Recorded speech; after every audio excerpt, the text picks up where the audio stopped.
What's going on, guys? So today I'm going to be talking about my honest thoughts on Bitcoin Cash. So this is one of several videos in the honest thoughts segments that I've been doing. I've covered some other projects like Tron, EOS, and a number of other ones, and I'll be covering, I want to work my way through the top 10 because I know that those are the ones that a lot of people pay quite a bit of attention to, but I really like these videos because I can get down to, a few core principles and give you guys, again, what I think about it, and let you guys take in some of that and go from there and mix that with what you think. So today's all about Bitcoin Cash. Obviously, there's been a lot of drama surrounding Bitcoin Cash, so this will be a fun video. I'm excited to do this. Without further ado, let's get into it, okay?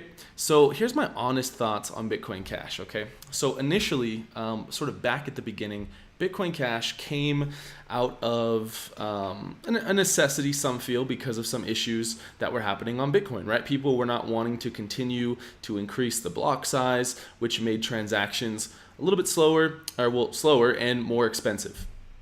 That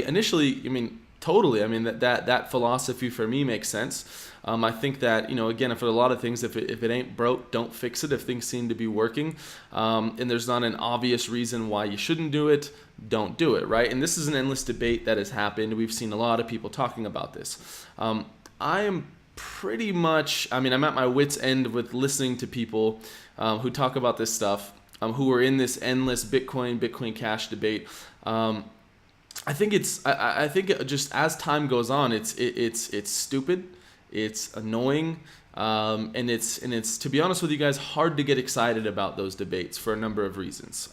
I feel that people are arguing about these technologies which are inferior than other existing technologies, and I think that historically, if we look at this in a lot of ways, typically when there's gigantic in-community fighting, there ends up just being a third option that just ends up passing both, and I think that we've already seen that in terms of usage, in terms of things passing Bitcoin Cash, but I think that we're going to see that even more as the drama continues, because people are more focused on arguing and fighting with this, which again, at the end of the day, it's all about debate, which is great, but at the end of the day, it's like we're arguing about which of these things are going to be used as money, and arguably neither one is good money, right?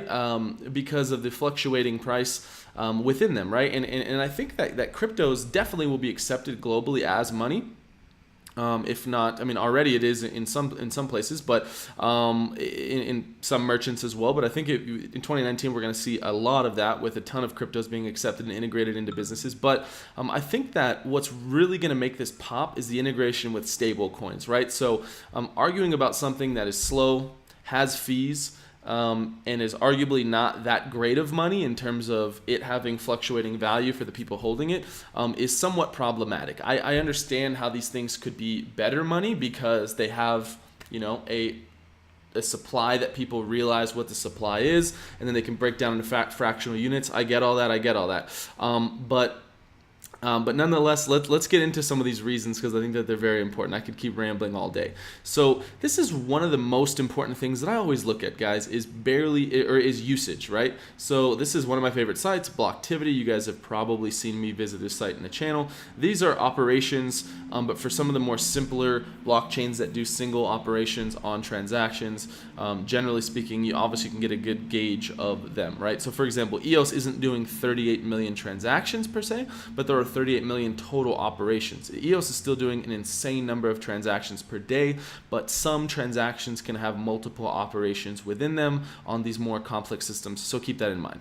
But we're going to go here to Bitcoin Cash. So Bitcoin Cash, amongst these chains here, there's a few chains that aren't on here, but it's 15th, right, in terms of usage.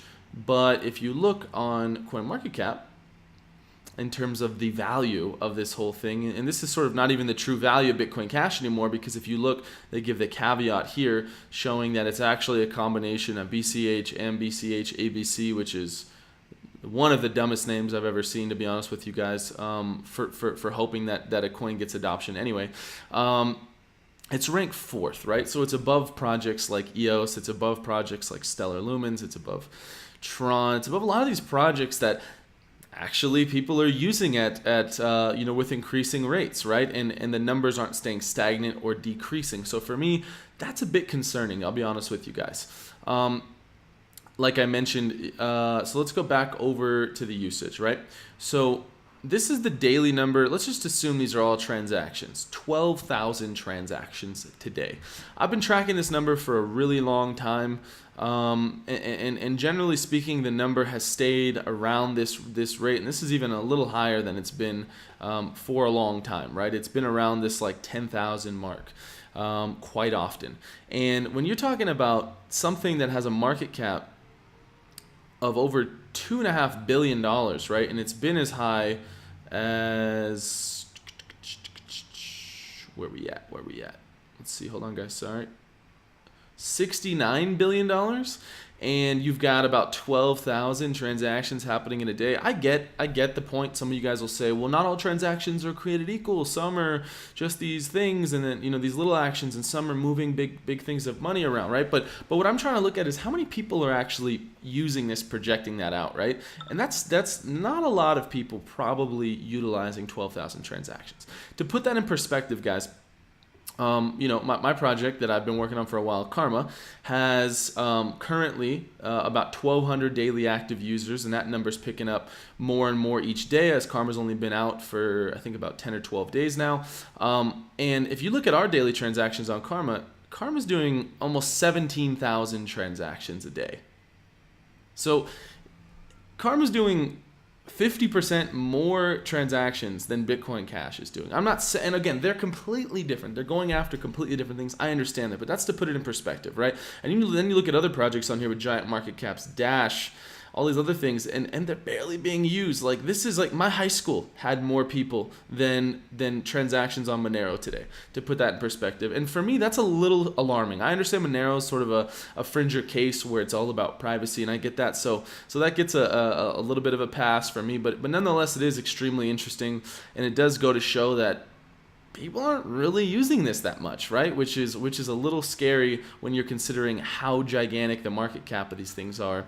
And it goes into, these are my honest thoughts. These are facts. These are undeniable facts that we can look at and give us a gauge on how we could or should feel about these projects, right? The next point is, how does proof of work scale, right? I think we're already seeing this with Ethereum, Bitcoin Cash, any of these proof of work models, they can't scale, right? They're limited to most likely a single digit number of transactions per second, which is absolutely nothing in terms of millions of people using these things throughout their daily lives, right? To do things like pay for commerce, or pay for their Ubers, or order food, or whatever it is people want to spend their money on. I don't really know how these things scale. You guys have probably seen me talk about Lightning Network before. I think Lightning Network is trash. I'm not a big fan of it. It's a symptom to a fixable problem that is something that is avoidable, right? I mean, it's like people boast about the amazing security of Bitcoin and these different chains, but it's like we're now sacrificing that to some extent, moving it off chain to another solution, in which it's pretty complex for people to open up their own node for Lightning Network and get that going. So it's extremely complicated. The next point with that, or just to kind of wrap up that point, is I don't see how it scales, right? I think it's somewhat problematic. Sorry guys, I'm sending a text to somebody while I'm doing this video. These happen in real time. So no editing. I want to keep it raw for you guys. That sounds weird, but I'm going to keep these videos unedited and uncut for you guys. So the third part of this is community fighting, right? A lot of us, I'm sure, recently saw the Bitcoin Cash thing, the Bitcoin Cash drama happen over hashing power with Bitcoin SV, which is, Craig Wright made it, and this guy's clearly a lunatic. So for me, right, when you've got this drama happening and people can't agree on such basic principles, right, about like, how mining is going to happen on chain, and how big block sizes are, and all these things, I think you're just going to see things continue to keep forking off. And when at these projects peak, if they're able to achieve their goals, it's that they're going to be used as money globally, right? But it's like, how, right? It's like they can't scale, and they have fees, and the price fluctuates probably too much for a lot of businesses to want to accept these unless they can move it into a stable coin right away, or the coin and the price remains extremely stable, or those businesses want to take a risk and be willing to speculate with the project, right? So nonetheless, I think all these things are somewhat problematic, right?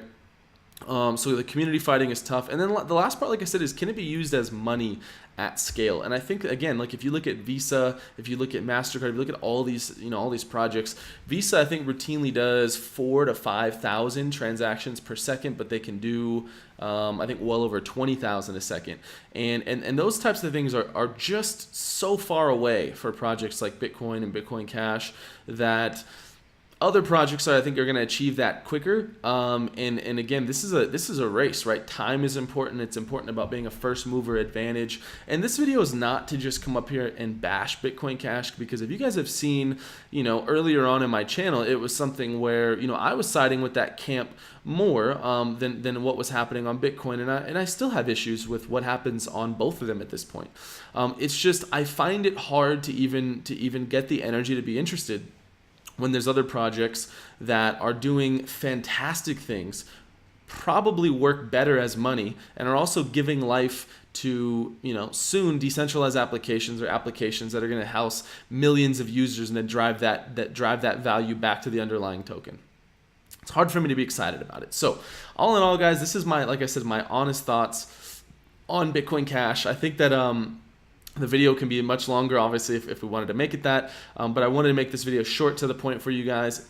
Again, do I think that if people, and again, this is not investment advice, most of the crypto projects, the biggest ones, where the market caps are at, if you just throw a dart at the top 20 and buy something, like, will you probably make some money on that investment? Yeah, sure, probably, right? I mean, crypto, we're still in the wild times right now, and the market caps are low, and there's still asinine valuations where the coin's usage and development just do not back them up. But that's not to say that as an investment, people can't make money with any of these coins I'm doing on these honest thoughts. But I want to give you guys my honest thoughts on where these coins go, because I don't care about the short term per se. I'm looking at medium to long term, and I look at these other factors which I laid out in this video. So thank you guys for your time. Please like the video and subscribe to the channel. Appreciate you guys as always, and I will see you next time.